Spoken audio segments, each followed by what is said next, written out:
how many Nigerians have cars anyway? How many of them run generators in their homes that they need this fuel for? Is it fair that the farmer and the herder and all of these low-level people in our society, that the taxpayer money is taken from them and is subsidizing the lifestyle of our city urban dwellers? So it's just the president is just trying to be as practical on these matters as possible. Saudi Arabia is important. On Tuesday, I wake up to an alert from my Mint account, which I use to manage my money and just like, look at my every activity on my account, how much I'm spending, what I'm spending on, all that stuff. It gives me like a dashboard of everything that I'm doing with my money and where, my expenses lie. I get a notification that my bank account has been cleared out. My main bank account. I have, more than one bank account, of course. My main bank account has been cleared out. Not only have I been cleared out, I've also been kindly overdrafted. And on top of that, my bank has also issued a fee, an overdraft fee on top of it. So nice, yeah. So I'm freaking out. I'm like, I have a lot of things to do. I have some things I need to pay out. How is my bank account completely cleaned out? I go into my account, my main account, and I look and I see that, it's like my money management and investment app has swallowed up everything. I'm like, I didn't authorize this large of an investment put into that account, that app, or whatever, to invest into my investment. And so I go in and I look into the app, and I see there's a whole new phone number there that's not mine. There's a whole new phone number, not my number. And it's like, oh. So have I been hacked? I guess I've been hacked. I can't even tell you what happened on Wednesday, but Wednesday was quite heavy on me. And then right after a meeting that I had that was so difficult, I spoke to my friend, and right before I got into that meeting, my friend calls me and says, whatever you do before your meeting, make sure you do not look at anything Nigeria related. And I'm like, what's going on? Mind you, my mother is in the east right now. My mother's in Abia State with both my mothers, right? My mother and my grandmother, both my mothers. All my maternal mothers, right, are in Nigeria right now. They're in Abia State. My mom went to visit and stuff. And if you don't know anything, I'm half Nigerian, right? So from Abia State. So my mom is there. My friends are there. So when I was done, I went on and I see shootings, killings, all these things, and I'm just like, what in the world's going on? So I call my mom. My mom's like, yeah, but like we're far off in the countryside, like we're not near that. If we go to the city, then of course, because we also have a compound in the city in Aba, and we have one in the village. And she was like, yeah, all that stuff is happening like right across in the city. We're getting the feedback and everything from it. And she's like, shocked. So how are you getting all this information? I said, Mom, you know how. Just the same way you're getting all the information for everything that happens here. Just killing people anyhow. And I'm just like, mate, I don't know why the government is doing this. I don't understand. And then I later found out, I think on Thursday, warehouses with, like, this is a whole nother story. But after all that, I see all the killings happening. And I freak out. I call people up. And then Thursday, on my way to work, I get tripped on my way into the train by a guy that was walking next to me. He's like, literally saw me, looked back at me. And as I'm running into the train, puts his leg out. So I trip and I slide and had a big fall, broke my nails, everything. that's how hard and bad my fall was. Now I don't get easily embarrassed. Like, I'm just gonna be honest, I do not. Like, you cannot shame me. Like, yeah, I got over that whole concept of shame a long time ago. Like, you just cannot shame me. It will not even be you shaming me. It will be me shaming myself for the most part. I will never shame myself. Doesn't matter. So the issue was, like, I was wondering why that guy did that. So I look at him, and before I could look at his face, a group of like men hover on top of me. Like 4 men, they just hover. I don't see their faces or anything, and they act like they're trying to help me. As soon as I stand up, I see that all my stuff that was on the ground dissipated. I picked up some things, and I looked on the ground. They had stolen my phone.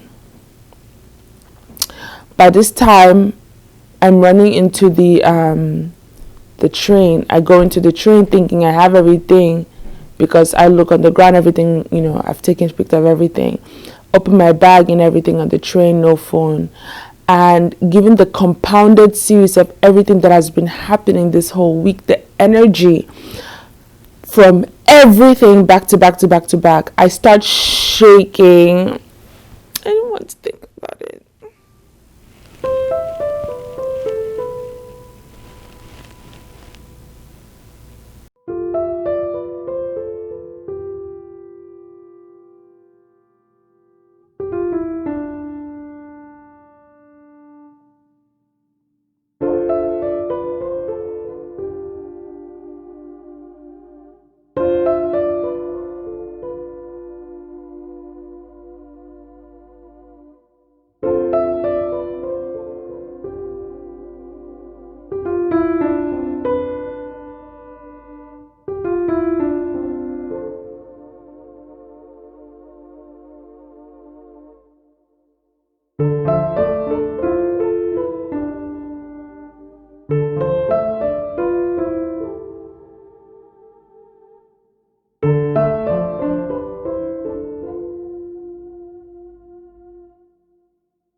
Hi.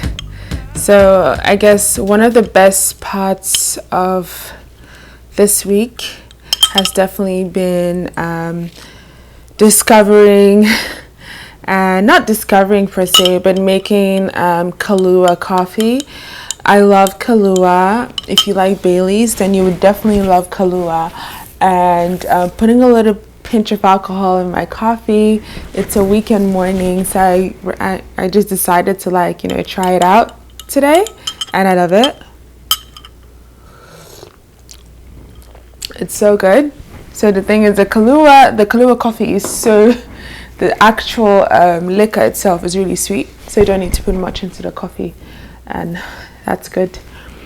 I don't want to talk too much about the hellish week and not to be grateful to Allah, not be grateful to Chukwu, God, and not be grateful to my Chi for the lessons that I've learned, for the things that I'm supposed to learn, and for working in my favor, for pivoting and pushing me in ways that would benefit me, even though I don't understand how right now for everything. For some things I understand why, and I'm seeing the lessons I'm supposed to learn, but for other things that I don't know the lessons that I'm supposed to learn,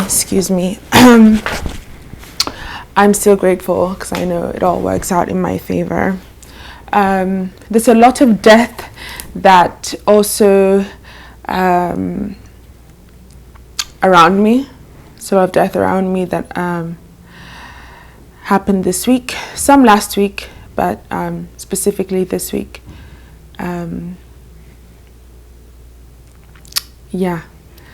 My friend's mother died in a car accident. I can't even imagine. So I'm going to see him this evening around 9 p.m. So I'm gonna try to get as much done so that I can go see him and just talk. And he's not wailing and crying or whatnot. That's another vlog. I need to talk about how living in a Western world desensitizes you from so many things, or not desensitizes, but doesn't really allow you to mourn. Anyway, I want to pivot into SARS and what's going on in Nigeria. It's really been part of what has really affected me this week as well. I have to reach out to some of my friends. I always have anxiety when I haven't reached out to people for a long time. Then I get very, very nervous and don't know how to reach out again. But they're in Nigeria, so I have to reach out to them and make sure that they're okay. At least know that I'm thinking of them and sending them healing energy and strength and all that. So on the 20th of October, it's now known in history as Bloody Tuesday, when the Nigerian government decided to kill its own people, to kill the youth that were peacefully protesting at Lekki. It was a very well orchestrated, well planned out event. Culprits include Tinubu, include President Buhari, and also Sanwo-Olu, the governor of Lagos, Nigeria, is also being criticized because that those are your people and you helped perpetrating this. Maybe you didn't know exactly what was going on, but you contributed when you called a curfew, knowing very well that army trucks were coming in and all these things were going to happen. So the Nigerian government killed a bunch of youth, like in broad daylight. There are videos everywhere. I will not put it up here, but I want to make it crystal clear from what you heard in the beginning. The problem is not police brutality. I want to make that very clear because I'm seeing a lot of videos going around from Lovely T, from celebrities, American celebrities, people who are getting fourth-hand information and trying to spread awareness. But this is not about police brutality. Police brutality is a side effect. There's an actual disease, right? It's like when you have a fever. The fever is not the problem, but you want the fever to end. The fever is symptomatic, right, of the disease itself. The body is trying to fight the disease as a fever. The fever is a symptom. The fever is not the disease. The disease is inside that needs to be expelled. And so, as you heard with Garba Shehu, who is supposed to be one of the spokespeople for President Buhari, he's supposed to be a spokesperson for civil society, but yet this is what he's saying. How many Nigerians have cars anyway? How many of them run generators in their homes that they need this fuel for? Is it fair that the farmer and the herder and all of these low-level people in our society, that the taxpayer money is taken from them and is subsidizing the lifestyle of our city urban dwellers. So if you haven't watched the video I did on the classism in Nigeria that plagues Nigeria and that corrupts the soul of the nation, you should watch it right here, okay? So this is a disease that is, has permeated into different parts of the culture. Some people try to sugarcoat it, but most of the time, a lot of people don't even know there's anything wrong with this level of classism, how dangerous and how horrible it is, and how it fuels things like the government hiding, stealing COVID-19 palliatives that were found 2 days ago in a huge warehouse, and this could feed Nigerians free for over a year. This is Plateau State Jos. Free! This was supposed to serve the poor, but who was given to the people who couldn't go out there and work and hustle during COVID, right? Forget about the fact that there are already people who are terribly disenfranchised, terribly marginalized, really lacking of basic human needs, necessities that every government should provide for its citizens. Forget that this was all rife in Nigeria before COVID, and then COVID came. These people could not even go on the streets and hustle for their daily bread, and they have millions of dollars worth of palliatives, free food for the people. And yesterday, this is where it was. Sorry. And 2 days ago, this is where they found it. Our food plenty there. Can you imagine? Food plenty. Theft of an entire nation. Corruption of the soul of a nation. COVID-19 products was discovered today. Classism. Because a lot of these old men in power, a lot of these geriatric leaders, we will all get there, but we will not be them. Inshallah, we will not be them. Allah will make sure we don't become them. Chuku, we will not be them. Do you understand? So we will not kill our children, we will not eat our young. Okay, we're not going to repeat the same thing Chinua Achebe kept saying there was a country. No, there will be a country. We will create it. We'll create one. Yes, I'm talking from the abroad, but I am the part of a change I want to see. We all are. So these geriatric men, a lot of them really do believe within their hearts and souls, women included, that there should be haves and have-nots. There should be a distinguishment in society. There really should be. They believe that everybody should not have basic needs. No, you must hustle, fight, steal, and scam if you want to eat. And then when you get to the point where you are eating, you must suppress the others below you. They need to know that you are levels. You are levels. You are above them. You cannot be kind to them. You cannot speak lies. No, you must insult them. You must scream at them. You must assert, authority on top of them, right? And it can be toxic, because if you're not toxic, they will not respect you. And then it trickles down to, to the people who work beneath them or whatnot, who don't have the financial abilities to also oppress. And they believe that, no, my Oga has to oppress me, my boss has to oppress me, because if they don't, then they are nothing, and so I will oppress them. And it's this constant cycle of who better pass, somebody should sit on top of the other person, as opposed to a general love for humanity, a general respect for the chi in you, which is traditional in our culture, which is in Ordinani, which is in our religious beliefs, in Ifa, all that, the fundamental respect and high value of all beings. All beings. It's lost, completely lost, and there is always a need to suppress and oppress. That is the sickness. I tell you, I'm not lying, I really kid you not. Nigeria has some of the most intelligent, brilliant, academically brilliant people in the world. Genius innovators, artists, creators, comedians, everything they do well. Even when they are scamming and doing things that are not good, they do it well. Everything they do, for good, oh, they do it well, they excel. For bad, oh, they excel. Like anything they touch, they excel. But to give people the amenities and tools they need to thrive, no. COVID-19 palliatives for the people found in a warehouse. And I think after plotting and, helping the government kill off people in Lekki, young people, because they're asking, please listen to us. Please, we want a government for the people, by the people, to serve us. Please stop killing us. That's it. And they fired and killed a bunch of them. Brought, everyone on social media, you can see it. Well planned. So, this hurt my spirit. Black Tuesday hurt my spirit. Nigeria is bleeding. I'm half Nigerian, you guys know this. My mother is there, both my mothers.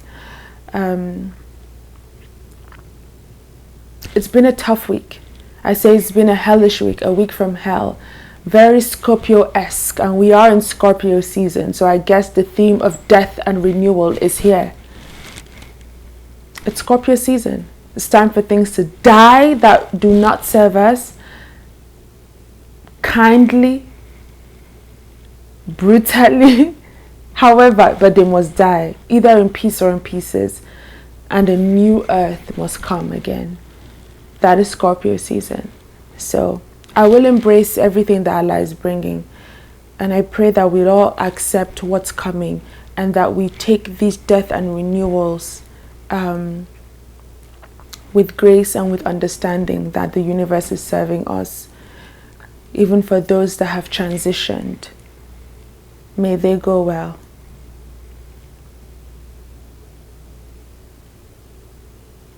Thank you for watching. That's all I wanted to share with you guys. And until next week, I have been La Chichimambo for popsaltnculture. Please subscribe. Tomorrow will be a better day. I got a SIM card putting into my phone. I lost a lot of footage, but I promise the next vlog will be a happy vlog. I promise you. I might be traveling. I'll take you along. And if you want me to take you along, let me know. Drop a comment in the comment section. I love you guys so much, and I know tomorrow will be better.